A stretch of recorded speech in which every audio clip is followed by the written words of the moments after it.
Hello everyone, Just Podcast TV is here. Please don't forget to like and subscribe and hit the bell icon to get notified on new content. Episode 139. He's fine. The pretty woman was Elisa. She didn't know what was going on, but she recognized James right away and knew she had to play this carefully. Her first impulse was to go right over there and ask for his phone number. She really wanted to get to know this man. But when she remembered her negotiating teammates were behind her and there were many other officers still on the scene, she slowed down.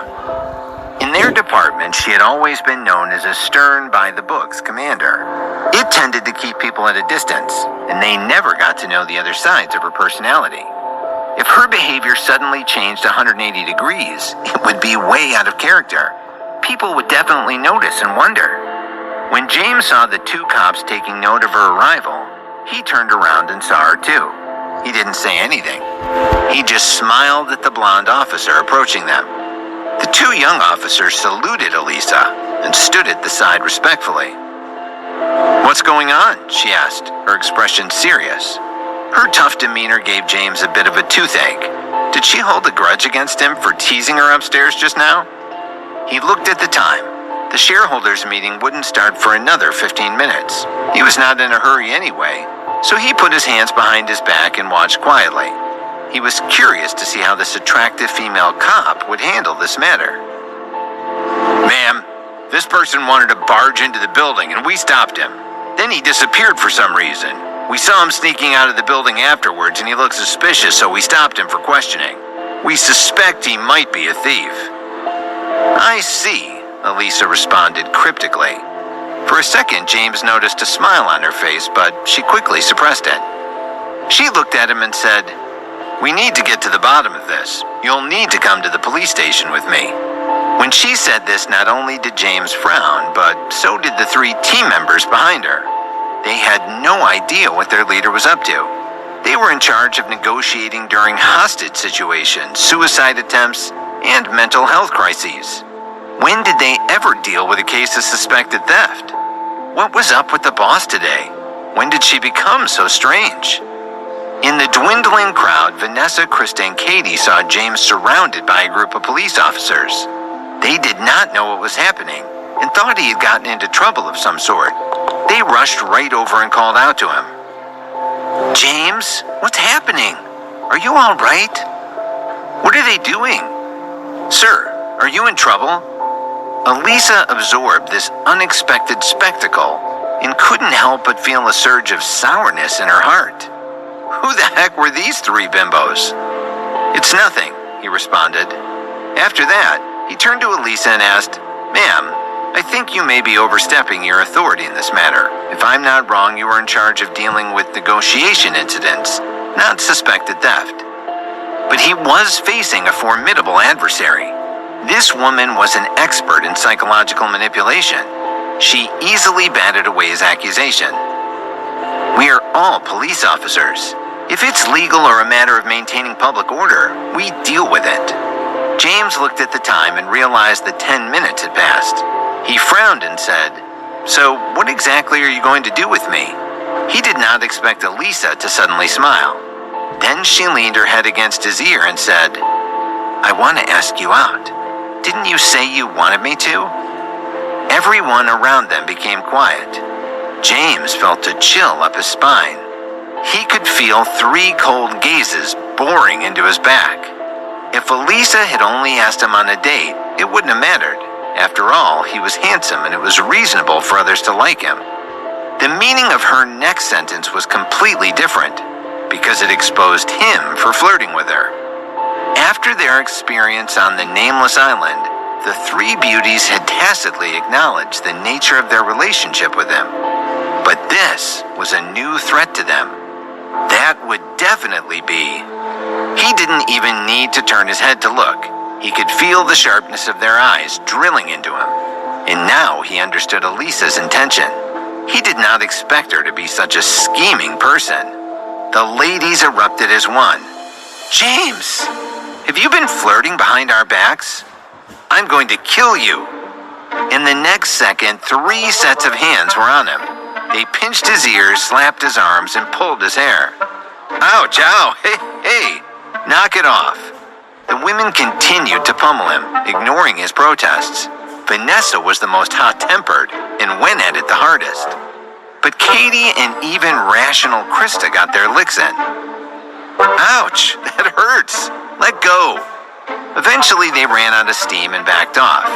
Breathing heavily, they glared at James as if waiting for him to say something in his defense so they could wade in for a second round. When Elisa saw this scene, she couldn't help but laugh. She was hoping to break his chops a little, but she really didn't expect this powerful, handsome man to be beaten into submission by his 3 girlfriends on the streets of Cape Town. The policemen who had witnessed this display looked at James. Their eyes did not contain the slightest bit of mockery. Instead, they looked at him with admiration. If they could, they would have asked, "Hey brother, how do you do it? 3 women? You must be really happy." When James saw Elisa smirking at him, he said with a gloomy face, "I hope you're satisfied." Then he turned around and walked toward the Westgroup entrance. There was still about 5 minutes to go before the meeting. He didn't want to be late. After all, this was his first shareholder meeting. If he was late, he was afraid he would not be able to manage the firm in the future. "Hey, stop!" one of the young policemen shouted. But Elisa raised her hand, indicating for him to back off. "Ma'am, are we just going to let him go just like that?" he asked. "Yeah, he's fine," she answered. She looked at James's back, smiled, and walked off in big strides. The 2 policemen, along with the 3 beautiful women, were stunned. None of them had any idea what was going on between these 2.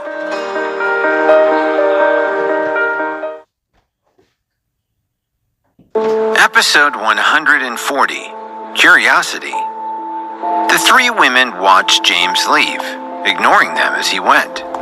They looked at each other, not knowing what to do. Obviously, he was angry. What could they do to calm him down? Although they did not know what had happened, it was obvious that that didn't matter.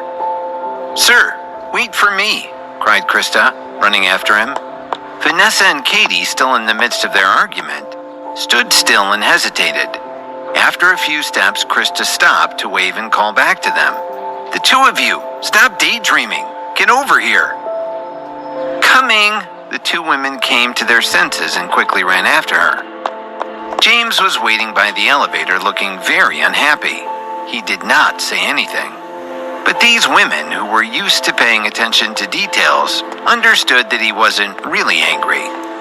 He went into the elevator first, but he did not leave alone. Instead, he kept the door open, waiting for the women to come over. "James, I'm sorry." As she came up to him, Vanessa apologized to James like a child who had made a mistake. She looked very uneasy. She didn't even have the courage to raise her head to look at him. Although Katie did not say anything, she was as afraid as Vanessa. James ignored them. He was silent for a minute before he smiled and said, "Don't be afraid. I'm not angry at you. I'm not like some little kid throwing a tantrum." Vanessa kissed him on the cheek, laughed, and said, "I knew you wouldn't get angry. You are a very handsome man." This girl dared to love and hate freely. She was always honest. However, Katie was still uncomfortable. Vanessa had used a kiss to lighten the mood, but Katie did not know what to do or say. She stood there awkwardly. James was very smart. He naturally saw through Katie's thoughts at a glance. He tapped her on the temple and asked, "What's on your mind, kid?" James's considerate action instantly gave Katie a chance to smooth things over. She wasn't a people person like Vanessa, but she knew what to do now.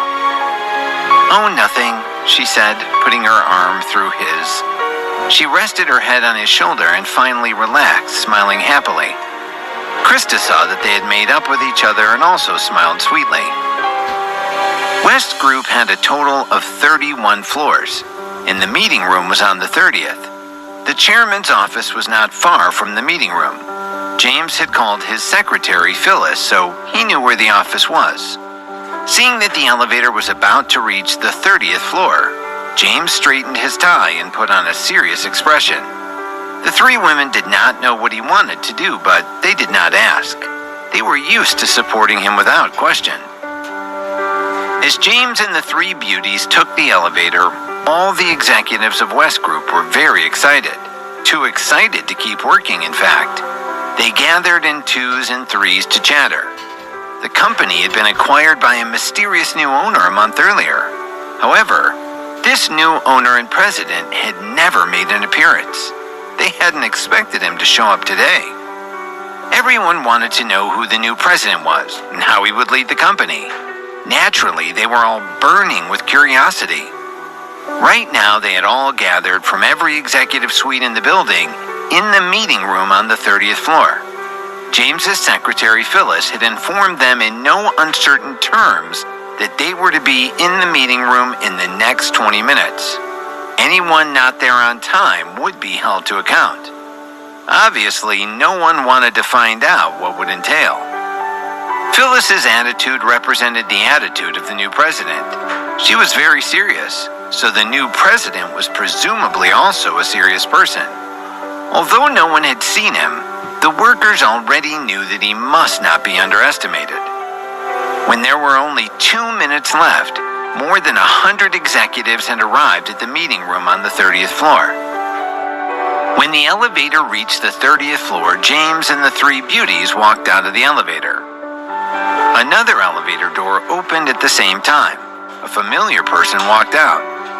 This white-haired old man in his 50s was the vice president of Westgroup, who had just been talking with Sam Kello on the roof, Raymond. Behind him was a young and beautiful woman. Everyone could tell with a single glance that this woman was his personal secretary. They seemed to have a special relationship. Raymond raised his eyebrows and pointed at James. "Why are you here?" James had roughly guessed Raymond's identity from the conversation between him and Sam Kello. He smiled provocatively. "Why shouldn't I be?" Raymond didn't like that, but he was in a hurry to get to the meeting room. He didn't have time to argue with James. He said casually, "Get lost. You don't belong here." "Then where do I belong?"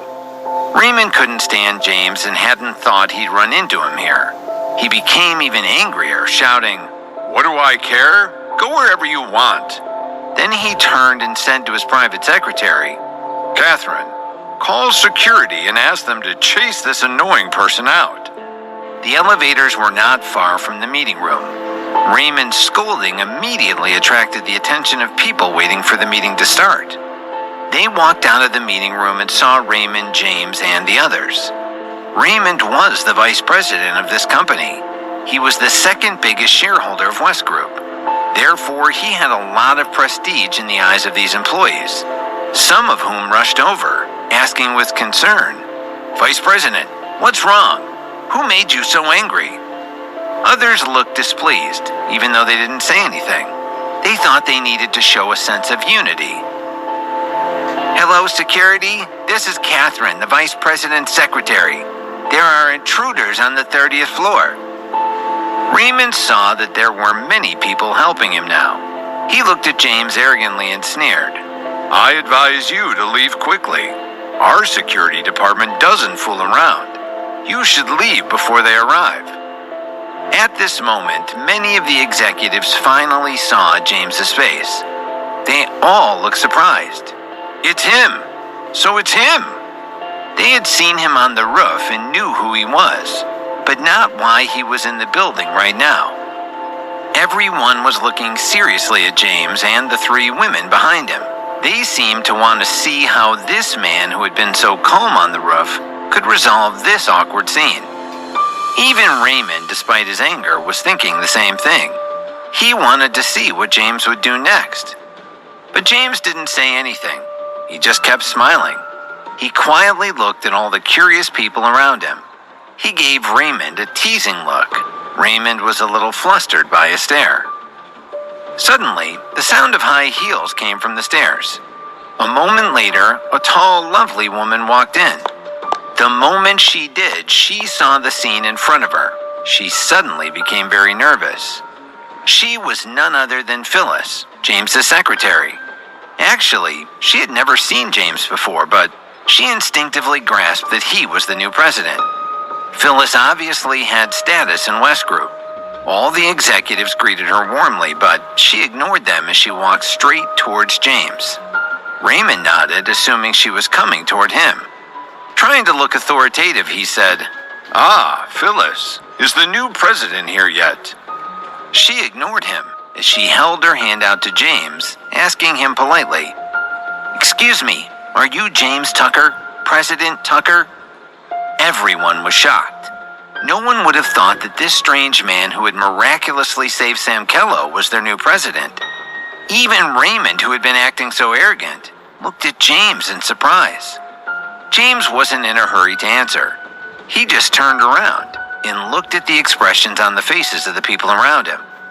After leaving everyone in anticipation, he slowly nodded and said, "Yes, I am James Tucker, the one who you called just now."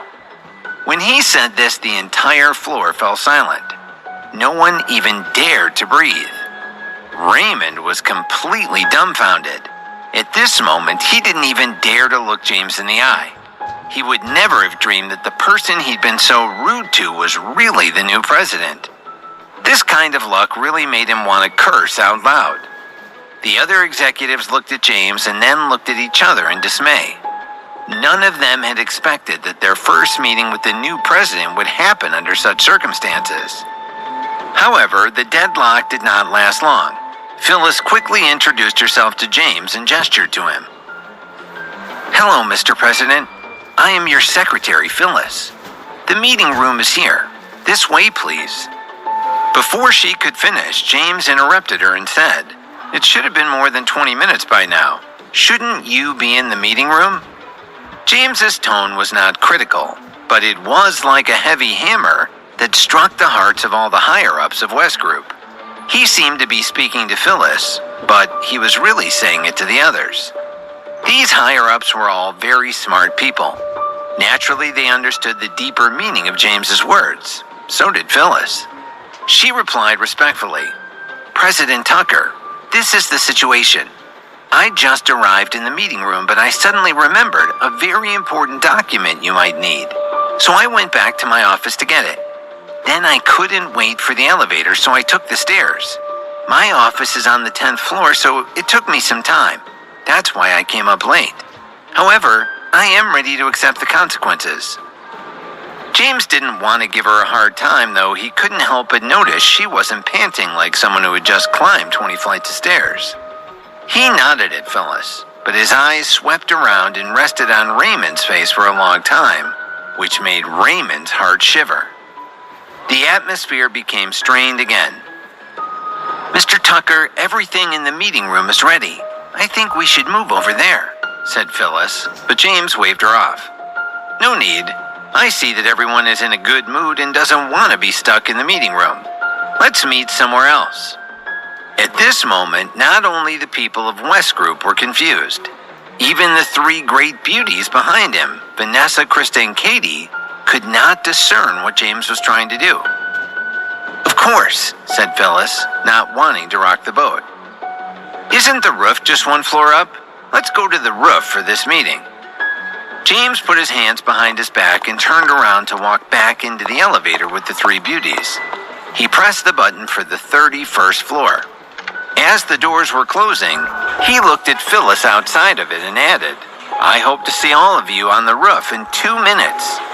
The elevator quickly closed and carried James and the three beauties up to the roof, leaving a group of stunned executives standing together on the 30th floor. They were all at a loss. James brought the three beauties to the heavenly tower. The wind on the roof was very strong and he shivered. Here he was again, but now things were going to be different. He was going to hold a special meeting for the executives of Westgroup, who were used to being pampered. It would leave a deep impression on them for the rest of their lives.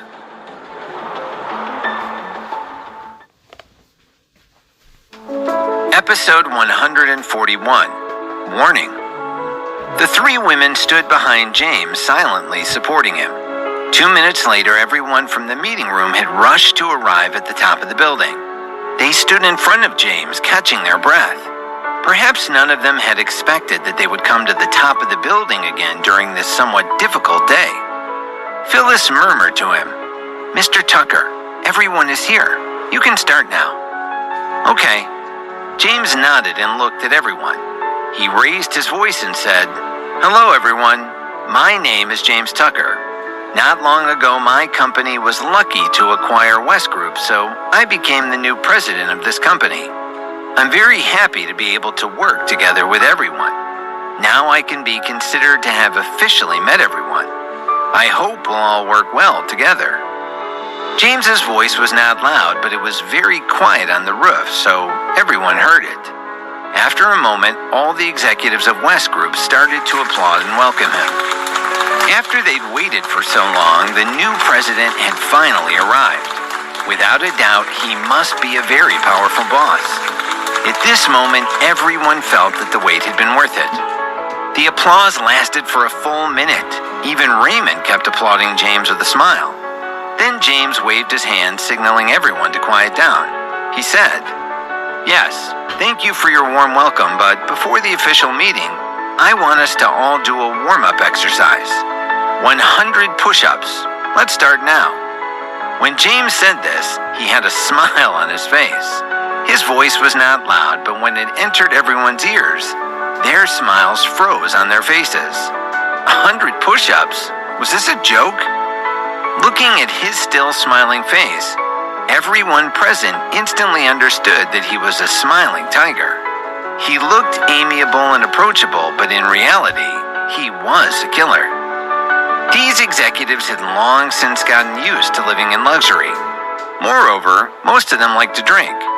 Their bodies had long been weakened by alcohol and sex, and they were very out of shape. Some of them had just climbed up from the 30th floor and were still panting heavily. 100 push-ups would kill them. After a moment of stunned silence, the originally quiet rooftop exploded. The executives all talked at once. Various emotions spread rapidly throughout the crowd. In the end, they all turned on James. They all thought that this new president was too much. During the process, James stood there with a smile. He did not say anything. Instead, he looked carefully at the expression on everyone's face. He had always thought that it was only in a moment of great emotion that he could see a person's heart through their facial expressions. Because at such a moment, a person let their guard down. One side discussed animatedly and expressed its dissatisfaction, while the other side smiled and observed quietly. For a moment, they fell into a stalemate. Vice President Raymond Martin, who usually thought of himself as the company's leader, secretly smiled and thought that his chance to win over the hearts of the people had come. He felt that this new president was simply courting death. James had just arrived, yet he thought he could abuse everyone like this. This was simply pushing the company into Raymond's arms. God was really helping him. He seized his opportunity, pointing at James and saying loudly, "Mr. Tucker, to put it bluntly, we are employees, not slaves. You have no right to order us to do this. This is a society that values human rights. You are abusing your employees. I will be the first to stand up against you." He went on, "Besides, the company is a team, not a hierarchy. Even if we wanted to do push-ups, as the leader of the company, shouldn't you join in?" Raymond was still the vice president, after all. He had some supporters in the company, and he was saying what everyone was thinking. Therefore, many of his subordinates immediately jumped to his defense. "Mr. Martin is right. We're not slaves. We don't have to put up with this." For a moment, more than a dozen executives stood beside Raymond and shouted at James. However, many remained neutral. They stood there without moving and observed the situation. Seeing that the camp was more or less divided, James smiled and said unhurriedly, "Everyone, you are right. I am the leader of the group. I should take the lead." He got down on the ground without saying anything more and started doing one-handed push-ups. One-handed push-ups? That shut everyone up. But it wasn't what shocked them the most. What shocked them the most was how fast he was doing them. So fast that they could hardly be counted. In less than 30 seconds, to everyone's shock, James clapped his hands on the ground and stood up. His face was not red, though his heart was beating quickly as he looked at everyone. At this moment, although he didn't say anything, he clearly meant, "All right, I'm done. Now it's your turn." All the executives were stunned. It was as if they had turned into statues. 100 one-handed push-ups in 30 seconds? Was this new president a special forces soldier or a secret agent or something? Even Raymond had completely lost his momentum now. He wanted to say something, but in the end he couldn't. But there's always one person who has to stir the pot. This time it was a man in his 40s. He was tall with dark eyes. He rushed forward and stood in front of James shouting, "Who do you think we are? Do you have the right to treat everyone like this?" But James did not even look at him. He turned to Phyllis and said, "Tell him he can leave now." Phyllis was stunned. Clearly she did not understand what James meant. After hesitating for a moment, she said, "Mr. Tucker, he is a shareholder of Westgroup." "So what? How many shares does he have? I will buy all of them right away. In short, I do not care what method you use to make him disappear. Otherwise, you will disappear. You can make your own choice." "Very well." Phyllis did not dare to hesitate and immediately nodded at James's demand. 2 minutes later, when the shareholder was escorted downstairs by 2 security guards, he was still shouting all kinds of threats at James. Everyone stood on the roof and looked at James. They felt as if they were facing a devil. He said, "I don't care what you think. I don't care how you used to work. But you must understand one thing. As my soldiers, you must take all my orders. Do you all understand?" "We understand," everyone answered in unison. This time even Raymond shouted at the top of his lungs. He was afraid that his voice would not be loud enough to make James happy. "Since you all understand, hurry up and do it," James added. As soon as he finished speaking, all the executives got down on the ground and obediently did push-ups. Even Raymond did not dare to have any other thoughts. He obediently dropped to the ground and did his best. Half an hour later, everyone was sweating profusely as they lay panting on the roof. They had never exercised much before. They felt as if their arms didn't belong to them. Looking at their tired faces, James nodded with a smile. This was definitely the most special meeting these guys had ever attended in their lives. Raymond, who was almost 60 years old, was the last person to complete the 100 push-ups. He was lying on the ground like a dead dog, panting heavily. James suddenly announced to everyone, "All right, let's end today's meeting." What? The meeting had not even started yet, and it had already ended? Everyone looked at James with a dumbfounded expression. Their brows were filled with deep confusion.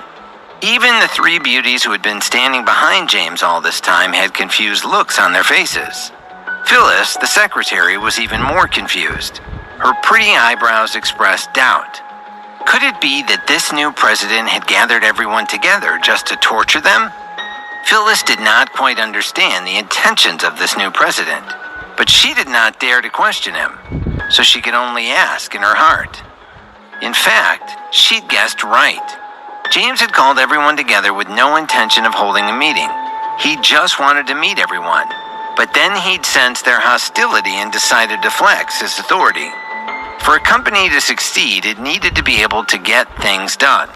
Workers had to respect their leader, otherwise they weren't a company, they were just a pile of loose sand.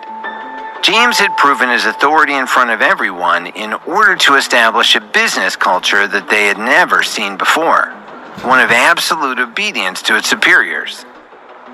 He couldn't hold the real meeting yet because he did not know much about the company. He needed to spend at least one night reviewing its founding documents and organizational charts. The wind on the roof was very strong. Although no one understood why the meeting had suddenly stopped, inside they were relieved.